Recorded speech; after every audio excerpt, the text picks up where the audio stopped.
दोस्तों ये कहानी बहुत ही डरावनी और बहुत ही खौफनाक होने वाली है।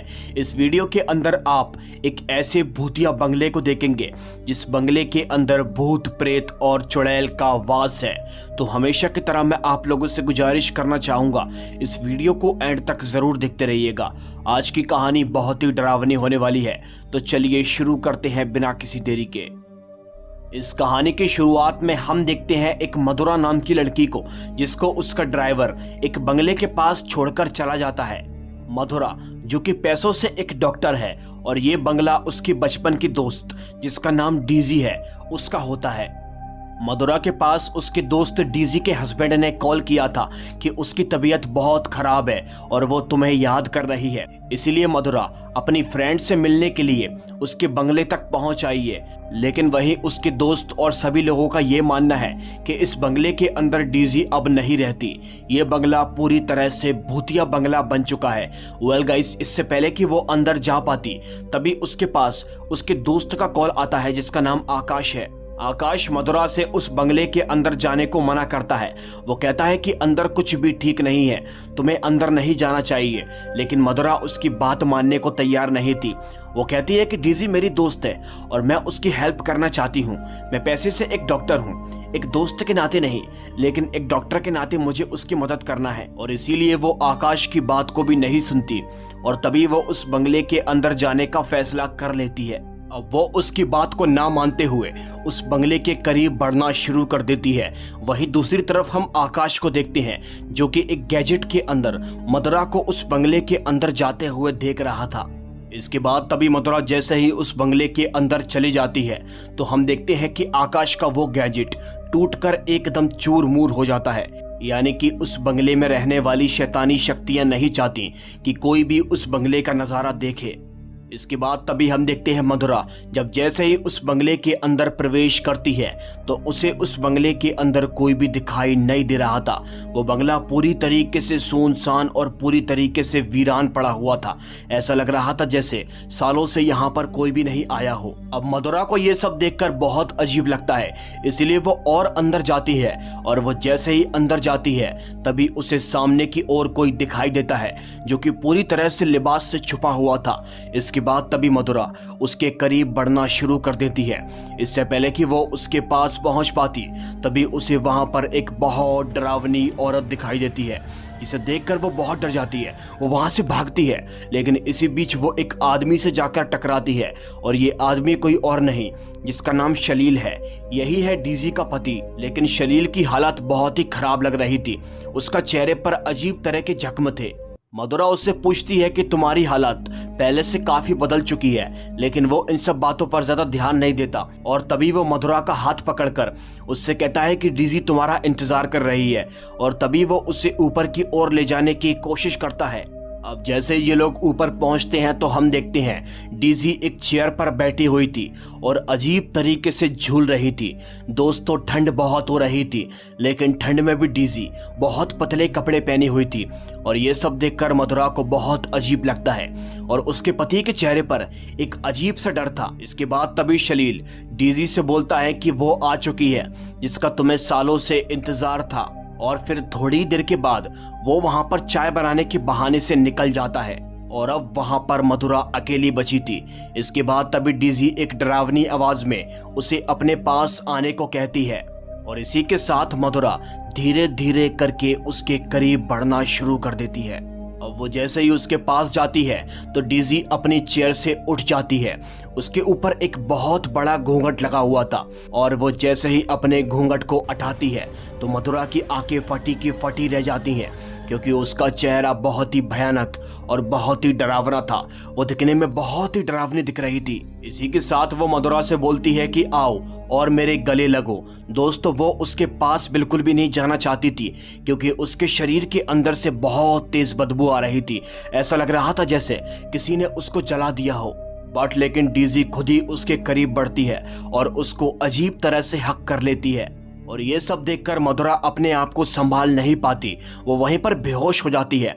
इसके बाद तभी शलील वहां पर आता है और मधुरा को वहां से उठाकर लेकर जाता है और उसे उसके कमरे के अंदर सुला देता है। अब मधुरा को वहां पर बहुत अजीबोगरीब प्रकार के सपने आ रहे थे। जैसे ही उसकी आंख खुलती है तो वो पाती है कि वो अभी उसी भूत बंगले के अंदर थी। अब उसे रियलाइज हो चुका था कि आकाश एकदम सच कह रहा था। उसने यहाँ पर आकर बहुत बड़ी गलती कर दी है। अब वो किसी तरह यहाँ से निकलना चाहती है, लेकिन कैसे, वो किसी को नहीं मालूम था। अब इसके बाद मधुरा नीचे की ओर आती है और यहाँ से बाहर निकलने की कोशिश करती है। इससे पहले कि वो वहां से बाहर निकल पाती, तभी उसे सामने की ओर से कोई आता हुआ दिखाई देता है। और थोड़ी देर के बाद वो जैसे ही उसके करीब आता है तो वो पाती है कि ये वही डरावनी औरत है जो कि शुरुआत में उसे दिखाई दी थी। वो औरत देखते देखते उसके बहुत करीब आ जाती है और करीब आकर उससे बोलती है कि तुम यहाँ से नहीं भाग सकती, डीजी तुम्हें कहीं भी जाने नहीं देगी, और एक बार जो कोई भी इस बंगले के अंदर प्रवेश कर जाता है तो किसी भी कीमत पर वो बाहर नहीं निकल पाता। अब इससे पहले कि मधुरा कुछ और समझ पाती, तभी वो डरावनी औरत वहां से गायब हो जाती है। अब दोस्तों इसके बाद तभी वो जोर जोर से चिल्लाती है और मदद मांगने की कोशिश करती है, लेकिन उसकी आवाज को सुनने वाला कोई भी मौजूद नहीं था। इसके बाद तभी हम देखते हैं वो उसी बंगले की एक किचन के पास जाती है। वो वहां पर जाती है तो पाती है एक औरत वहां पर खड़ी हुई थी। मधुरा उससे बात करने की कोशिश करती है, लेकिन वो औरत जो कि दिखने में बहुत डरावनी थी, वो मधुरा से अपनी डरावनी आवाज में बोलती है कि मैं डीजी के लिए खाना बना रही हूँ, और देखते देखते वो एक बके से अपने हाथ को ही काट देती है। इसे देखकर मधुरा को बहुत डर लगता है। वो वहां से भागना चाहती है, लेकिन जाते वक्त ही उसे अब डीजी दिखाई देती है जो कि दिखने में बहुत ही डरावनी दिख रही थी। डीजी उससे बोलती है कि तुम तो मुझसे बहुत प्यार करती हो, इसलिए तुम मुझसे यहाँ मिलने के लिए आई हो, तो फिर भाग क्यों रही हो। लेकिन मधुरा को कुछ भी समझ में नहीं आ रहा था। उसे यहाँ के लोग बहुत अजीब दिखाई दे रहे थे। इसके बाद वो डीजी से अपनी जान बचाकर भागती है और इस बार वो दरवाजे को बंद कर देती है। अब दोस्तों वो एक बंद कमरे के अंदर होती है कि तभी थोड़ी देर के बाद वहां पर एक छोटा बच्चा आता है, और वो बच्चा कोई साधारण सा बच्चा नहीं, दरअसल वो एक बच्चे की आत्मा थी। वो उसके पास आकर उससे कहती है कि तुम्हें मेरे साथ छुपन छुपाई खेलना पड़ेगी, और इसके बाद तभी वो उससे कहता है कि मैं छुपने के लिए जा रहा हूँ और तुम मुझे ढूंढने के लिए आना। ये कहकर वो वहां से चला जाता है। बट वो बेचारी बहुत ही डरी हुई थी, उसे किसी तरह यहाँ से बाहर निकलना था। वेल गाइस, थोड़ी देर के बाद हम देखते हैं मधुरा यहाँ वहां से रास्ता ढूंढकर किसी तरह उस बंगले से बाहर निकलती है, और वो जैसे ही बाहर जाती है तो उसे बाहर शलील दिखाई देता है जो कि अपना सामान पैक करके यहाँ से निकलने की तैयारी कर रहा था। अब हमको इस चुड़ैल डीजी की पीछे की कहानी पता चलती है कि आखिर ये कैसे चुड़ैल बनी। शलील उससे बोलता है कि डीजी की तबीयत बहुत खराब थी और मैं उसे बचा नहीं पाया था, उसकी मौत हो गई थी। उसकी मौत के बाद मुझे बहुत अकेलापन महसूस होता था, इसीलिए मैंने एक बार एक तांत्रिक से मिलकर उसकी आत्मा को बुलाने की कोशिश करी, लेकिन तांत्रिक का सहारा लेकर जब मैंने उसको वापस से इस दुनिया के अंदर बुलाना चाहा, लेकिन इस बार वो आई तो थी, वो भी बहुत ही भयानक रूप में। वो पूरी तरह से एक चुड़ैल बन चुकी थी, और इसी के साथ वो इस दुनिया के अंदर अकेली नहीं आई थी, उसके साथ दूसरी दुनिया से और भी प्रेत आत्माएं इस दुनिया के अंदर प्रवेश कर गई थी। और वो पहले वाली डीजी बिल्कुल भी नहीं थी, वो बहुत ही खतरनाक और बहुत ही भयानक हो चुकी थी। और जब से डीजी इस दुनिया के अंदर आई है, तब से मैं इसी बंगले के अंदर कैद था। इसीलिए मैंने डीजी को लालच दिया कि मैं तुम्हें तुम्हारी दोस्त मधुरा से मिलवाऊंगा, इसके बाद वो मुझे यहाँ से जाने देगी। और जब मैंने तुम्हें डीजी से मिलवा दिया तो मैं अब यहाँ से निकल रहा हूँ। ये सब सुनकर मधुरा को बहुत अजीब लगता है, क्योंकि इस आदमी ने खुद की जान को बचाने के लिए उसकी जान को खतरे में डाल दिया था। अब दोस्तों इससे पहले कि मधुरा उससे कुछ और कह पाती, तभी ऊपर से डीजी आती है और उसे अपने तरफ खींच लेती है, यानी कि वो उसे यहाँ से अब कभी भी जाने नहीं देगी।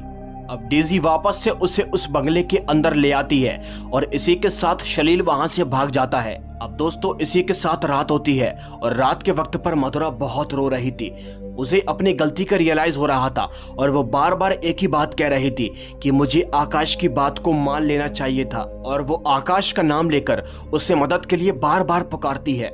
और इसी के साथ दूसरी तरफ हम बाहर आकाश को देखते हैं जो कि इस बंगले तक मधुरा की जान को बचाने के लिए पहुंच चुका था, लेकिन वो जैसे ही इस बंगले के पास जाता है तो वह एक अदृश्य दीवार से टकराकर वहीं पर गिर जाता है। यानी कि इस बंगले के अंदर जाना आम इंसान के लिए इतना भी आसान नहीं है, क्योंकि यहाँ पर एक अदृश्य दीवार को काली शक्तियों के बदौलत खड़ा किया गया है। बट लेकिन आकाश के पास एक त्रिशूल था और तभी वो उस त्रिशूल को दिखाते हुए उसकी शक्तियों के बदौलत वो अदृश्य दीवार टूट जाती है और आकाश जैसे ही उस अदृश्य दीवार के अंदर प्रवेश करता है तो वो उस बंगले के पास पहुंच जाता है। अब इससे पहले कि वो उस बंगले के अंदर जाता तभी वहां पर मधुरा आ जाती है। आकाश उससे बोलता है कि मैं तुम्हें लेने के लिए आया हूं, हमें यहाँ से निकलना होगा। लेकिन दोस्तों आपको सुनकर बहुत ही हैरानी होगी, मधुरा उसके साथ जाने से मना कर देती है। वो कहती है कि तुम यहाँ से लौट जाओ, मुझे तुम्हारे साथ नहीं जाना। इसी के साथ वो दरवाजे को बंद कर देती है।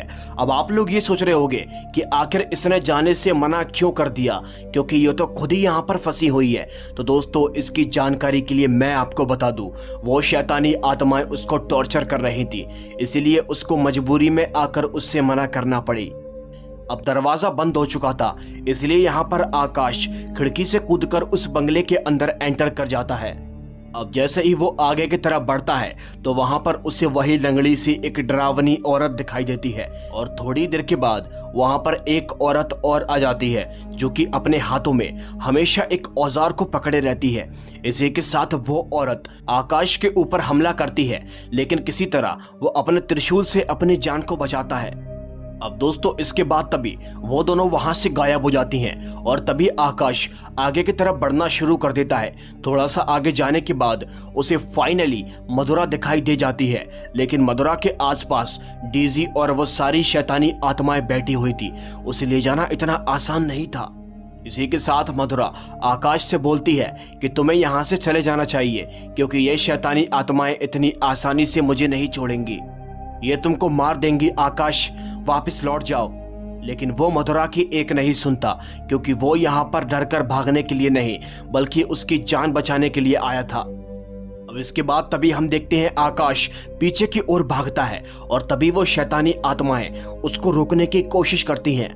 इसी के साथ वो दोनों आत्माएं आकाश को कसकर पकड़ लेती हैं। इसके बाद वो उसे जमीन के ऊपर लेटाती है और तभी वो डरावनी औरत अपने औजार से उसके ऊपर हमला करती है। आकाश बहुत ही बुरी तरीके से डर गया था, तभी वो भगवान से प्रार्थना करता है कि मेरी मदद करो। अब इसी के साथ सामने की ओर उसे एक हथियार दिखाई देता है और दोस्तों ये हथियार वही है जिससे कि उस तांत्रिक ने इन शैतानी आत्माओं को इस दुनिया के अंदर बुलाया था। और इसी के साथ आकाश समझ जाता है कि बस यही एक हथियार है जिससे कि इन शैतानी आत्माओं को दोबारा दूसरी दुनिया के अंदर भेजा जा सकता है। अब इसी के साथ वो उस हथियार तक पहुंचता है और उसके अंदर बहुत सारी शक्तियां आ जाती हैं। फिर तभी वो उस हथियार को गोल गोल घुमाना शुरू कर देता है और थोड़ी देर के बाद वो जैसे ही उसे जमीन पर पटकता है तो दोस्तों इसी के साथ जमीन पूरी तरह से टूट जाती है और एक बार फिर से दूसरी दुनिया का द्वार खुल जाता है। और इसके बाद वो शैतानी आत्माएं वापस उस द्वार के अंदर अपनी दूसरी दुनिया के अंदर चली जाती है। और जब ऐसा होता है तो यहाँ पर आकाश की और मधुरा की जान सही सलामत बच जाती है। अब दोस्तों आकाश ने अपनी हिम्मत को दिखाते हुए मधुरा की जान को बचाया था और मधुरा की एक छोटी सी गलती उसके ऊपर कितनी भारी पड़ सकती थी ये बात तो आप खुद ही जान चुके होंगे। बस इसी के साथ ये कहानी यहीं पर खत्म होती है। उम्मीद करता हूँ अगर आप लोगों ने इस वीडियो को एंड तक जरूर देखा होगा तो ये कहानी आपको बहुत पसंद आई होगी। अगर अच्छी लगी हो तो इस वीडियो को लाइक करके हमारे चैनल को सब्सक्राइब कर लेना। मैं आपसे मिलूंगा एक और दिल दहला देने वाली कहानी के साथ, तब तक के लिए बहुत बहुत धन्यवाद। बाय।